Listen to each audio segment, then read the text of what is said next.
Have you ever heard of GhostShield? It's a story that still gives people chills. It all started back at the end of 2017, when this mysterious app just appeared online.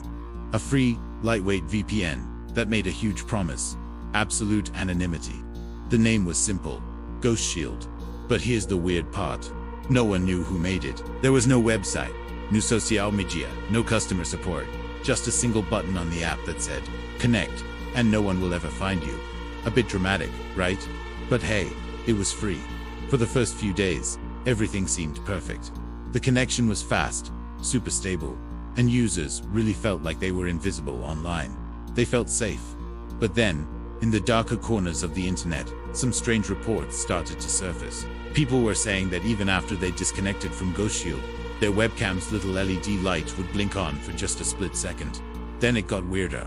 Unknown files started appearing on their desktops. They had creepy names like "youarehere.txt," or "I know where you are," or sometimes just 3 simple dots. Others swore they could hear clicking sounds coming from their computers when no one was touching them, like someone was remotely typing or opening windows. But you know how it is. The app was free, and curiosity is a powerful thing. Most people just shrugged it off. It couldn't be that bad, right? That is, until a programmer from Minas Gerais, a guy named Rafael, discovered something deeply disturbing. He decided to dig into the VPN's code to see how it worked. He noticed that every time someone connected, the app would route them through the same exact server address, supposedly located in the United States. But there was a big problem with that IP address. A huge one. It shouldn't have existed.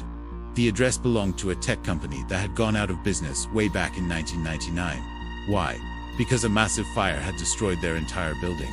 And tragically, 3 employees from the networking department died in that fire. Even so, that server was still online, and it was responding fast. Rafael knew something was wrong. He decided to trace the server's physical location. The digital trail led him to a strange place, an abandoned warehouse on a dirt road just outside the city of Barbacena. He had to see it for himself, so he went there.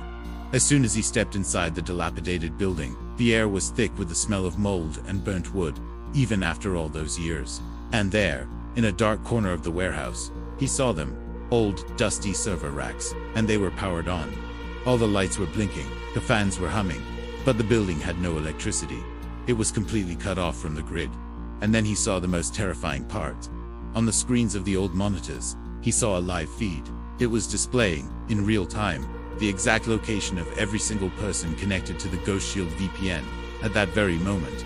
It showed their Wi-Fi network name, the type of device they were using, their approximate home address, the exact time, and there was one more column, one that was constantly updating over and over, with a single, chilling word: watched. Rafael panicked. He had to shut this thing down.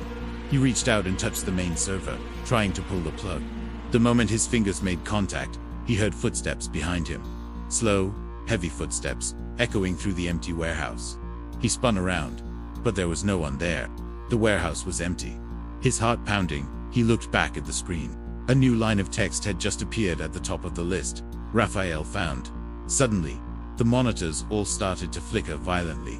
Red warning lights bathed the entire room in a crimson glow. And before he could even think about running, the system did something that should have been impossible. The GhostShield app connected Rafael to the network, even though his phone was turned off and in his pocket. The last thing he saw before he bolted out of there was his own name being tracked on the screen, and a set of coordinates appearing right next to it. Coordinates that marked the exact spot where he was standing inside that warehouse.